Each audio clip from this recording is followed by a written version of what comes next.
नमस्कार।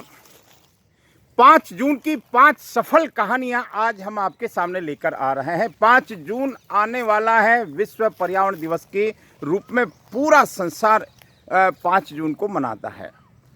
पर्यावरण का क्या महत्व है ये बताने की आवश्यकता नहीं है, लेकिन जब कोई प्रोजेक्ट सफल हो जाता है तो उसको बताने में आनंद भी आता है और बताना भी चाहिए। हम आज राजकीय महाविद्यालय के नंदन वन में खड़े हैं।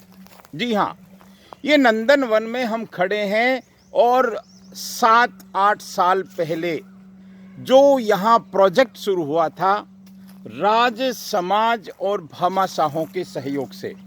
मैं राज समाज और भामाशाहों का अक्सर जिक्र करता हूँ क्योंकि अकेला राज या सिस्टम को समाज और भामाशाहों की आवश्यकता रहती है। ये बहुत खूबसूरत नंदन वन सिरोही शहर के मध्य में, आप सोच सकते हैं कि किसी शहर के मध्य में अगर इस तरह का वन आपको दिख जाए तो आपको आनंद आ जाएगा।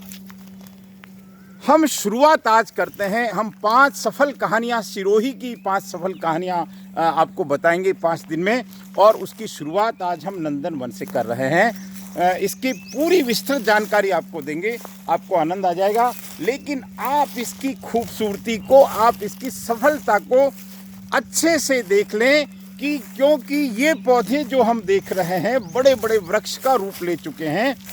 इन सबको 7 साल पहले लगाया था, रोपित किया था और इन पौधों को सहेजा था, इन पौधों की वो केयर की थी ताकि ये वृक्ष बन सकें, और ये वृक्ष बन चुके हैं।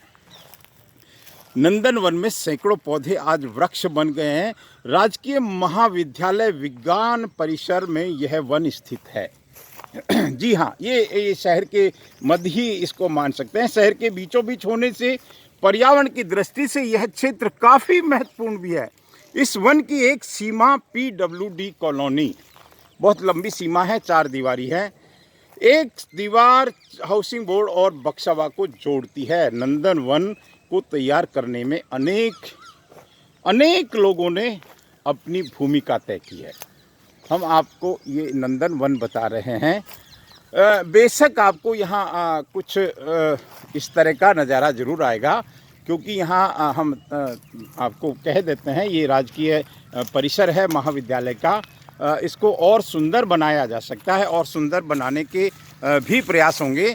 लेकिन जिस तरह से वृक्षारोपण हुआ, जिस तरह से इनको बड़ा किया, क्योंकि हम सब जानते हैं, हम सब अनुभवी हैं, जुलाई के महीने में वृक्षारोपण की बाढ़ आ जाती है और 2 महीने इस तरह से वातावरण बन जाता है पूरे देश भर में कि मानिए कि पूरी धरती को हम हरा भरा कर देंगे। लेकिन वो जोश अक्टूबर नवंबर आते आते ठंडा हो जाता है। ये एक सामान्य प्रक्रिया है। मई जून आते आते वो लगभग मिशन बंद हो जाता है और फिर जुलाई आते आते मिशन की एक नव शुरुआत हो जाती है। ये हम आपको बताना चाह रहे हैं कि अनेक लोगों ने अपनी भूमिका निभाई इसमें। राज का अर्थात महाविद्यालय प्रशासन, समाज का मतलब अनेक व्यक्ति जिसमें कई लोग थे, और भामाशाह के रूप में अगर मैं एक भामाशाह का नाम लूं, हालांकि कई लोगों का इसमें योगदान रहा, लेकिन पंकज गांधी साहब को, जो पर्यावरण सुरक्षा संस्थान के एकमात्र भामाशाह के रूप में उन्होंने सहयोग दिया। हम जगह जगह यहाँ देख सकते हैं कुछ छोटी फुलवारी और वो भी लगा रखे हैं। ये नंदन वन का लंबा चौड़ा क्षेत्र है जिसको हम देख रहे हैं। भले ही ये आपको लगेगा कि इसमें और कुछ किया जा सकता है, और हम ये चाहेंगे, अब आप यहाँ अनुभव कर सकते हैं कि कितने पक्षी यहाँ घूम रहे हैं। आज यह क्षेत्र इको सेंसिटिव जोन इसको बना दिया है। ये चूँकि हम अगर कुछ पत्तियाँ कम देख रहे हैं तो इसको पतझड़ का ही वो कहेंगे, लेकिन ये सारे पौधे, इस उबरा को आप देख सकते हैं, यहाँ लगभग 70 उबरा हैं। कहते हैं एक उबरा में हमारा कल्याण हो जाता है। यहाँ 70-80 या उससे भी ज़्यादा शीशम है। शीशम का पूरा एक तरह से जंगल है। मैं मेरे साथ गायत्री सर हैं, मैं उनसे भी एक बार आपका परिचय कराऊंगा। 2012-13 में से पहले यहाँ इस तरह का नज़ारा नहीं था, ये सब हम जानते हैं। जो भी इस महाविद्यालय से जुड़े हुए हैं, यहाँ अक्सर अंग्रेजी बबूल का जंगल हुआ करता था। खाली जगह पे मान ना मान मैं तेरा मेहमान के रूप में अंग्रेजी बबूल आ जाता है और उस जंगल में कोई घुसना भी पसंद नहीं करता था। लेकिन एक संकल्प हुआ राजकीय महाविद्यालय के कुछ व्याख्याताओं के मन में। उस समय यहाँ की प्राचार्य हुआ करती थी मैडम डॉक्टर सुशीला रील जी, उपाचार्य थे डॉक्टर विनोद जी साहब, और उनके मन में और कुछ लेक्चर्स थे गायत्री सर आदि, तो उन्होंने इसकी शुरुआत की बात हुई। उस समय चूँकि पर्यावरण सुरक्षा संस्थान एक नए रूप में सिरोही में काम कर रहा था। कालका तपोवन उसका एक बहुत बड़ा प्रोजेक्ट चल रहा था। पंकज जी गांधी साहब से जब संपर्क किया तो उन्होंने इसमें आर्थिक सहयोग का भरोसा दिया, और भरोसा ही नहीं, इसमें उन्होंने पूरे में पाइपलाइन बिछाना और इसमें जो भी आवश्यकता अनुसार, चूँकि जी पानी का यहाँ काफ़ी काम चल रहे हैं। तो इस नंदनवन की शुरुआत 2012-13 में हुई और उनकी उपस्थिति में यहाँ एनएसएस का योगदान रहा। देखिए ये इतना बड़ा अनुष्ठान था, मैं राजेंद्र नरूका इस बात को कहते हुए हर्ष व्यक्त कर रहा हूँ। ये इतना बड़ा अनुष्ठान था। एक पेड़ भी जब बड़ा होता है तो उसकी खुशी होती है। इस बड़े अनुष्ठान में महाविद्यालय प्रशासन का तो बहुत आभार है, निस्संदेह यहाँ का एनएसएस विंग को आभार है, वन विभाग को भी आभार है, क्योंकि यहाँ पर एक बार वन महोत्सव का भी आयोजन हुआ था, उसके दौरान भी लगभग 150 पौधे लगाए थे। अपना संस्थान का भी कंट्रीब्यूशन रहा, उन्होंने भी यहाँ अपनी भूमिका तय की थी।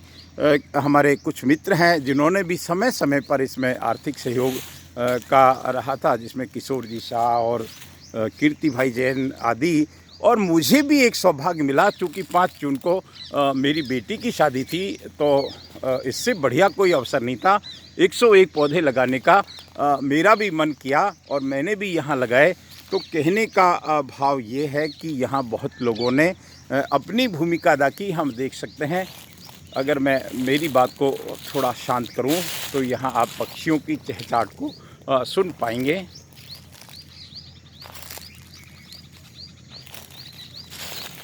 देखिए इसको जैसा हमको गायत्री सर बता रहे हैं कि इसको इको सेंसिटिव, गायत्री सर आप से मेरा एक निवेदन रहेगा, आप थोड़ा देखिए यहाँ हमने 4 दीवारी महाविद्यालय ने की, क्योंकि इधर उधर से खुला होने के कारण प्रॉब्लम रहती थी।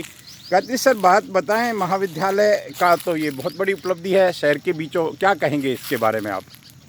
मैं बहुत हर्ष महसूस कर रहा हूँ कि विज्ञान भवन के पीछे जहाँ जंगली बबूल का जंगल था, उस जंगल को भामाशाह, नरूका जी, मित्र मंडल, सारे सरकारी कर्मचारियों और जितने भी थे जिनका सहयोग हो सका, उन्होंने इसको हटा के और एक पारिस्थितिकी क्षेत्र डेवलप किया है, जहाँ पर न तो कोई आ सकता है न जा सकता है। उस छेड़छाड़ पक्षियों के साथ और पेड़ पौधों के साथ नहीं हो सकती। हमारे प्राचार्य, तत्कालीन प्राचार्य ने, डॉक्टर के शर्मा ने उसको देखते हुए इसकी 4 दीवारी को भी विकास समिति से अप्रूवल लेकर इस 4 दीवारी को ऊंचा किया, ताकि कोई असामाजिक तत्व इसके अंदर आ न सके। जी अभी भी प्रयास हम सबका यही रहता है कि इसमें कुछ न कुछ नया करते रहें। यहाँ पर भामाशाहों की मदद से पूरे पारिस्थितिकी क्षेत्र में अंडरग्राउंड पाइपलाइन बिछी हुई है जी, जो हमारे कुएं से जुड़ा हुआ है। मोटर चालू होती है, पानी ज़रूरत पड़ने पर हम यहाँ पर पशु पक्षियों के लिए भी हमने कुंड बना रखे हैं। जी जी जी जी, उनके लिए भी पानी की व्यवस्था होती रहती है। बस मैं यही कहना चाहता हूँ कि सिरोही के मध्य में ऐसा स्थान आपको और कहीं देखने को नहीं मिलेगा। कहते सर आपने बहुत अच्छी बताई, और मैं कहीं न कहीं, क्योंकि जब भी मैं इससे संबंधित बात करता हूँ तो पहला फ़ोन आपको करता हूँ, और आपका चूँकि ये जन्मभूमि भी है, यहाँ से आपने अध्ययन किया है और यहीं आप व्याख्याता बने, ये आपका सौभाग्य है, ये आपका कुछ प्रारब्ध है। लेकिन ये खूबसूरत जंगल, खूबसूरत वन एक सफल प्रोजेक्ट है। लेकिन जाते जाते मैं इतना ज़रूर कहूँगा, इसको और सुंदर बनाया जा सकता है। इसके लिए महाविद्यालय प्रशासन एक एक्सपर्ट बागवान नियुक्त कर दे, भले ही जैसा भी काम होता है। और इसमें ये ज़मीन अच्छी है, बीच बीच में फूलों की खेती हो सकती है, महाविद्यालय को आय हो सकती है। सबसे बड़ी बात है कि यहाँ जो कुआं है उसमें पानी कभी ख़त्म नहीं होता। ये थी 5 जून विश्व पर्यावरण दिवस से संबंधित 5 सफल कहानियों में एक कहानी नंदनवन की। अगली कहानी मैं आपको ले जाऊंगा, आप देखते रहिए देवनगरी के देव दर्शन Sirohi temples, journey of Sirohi temples and historical places. नमस्कार।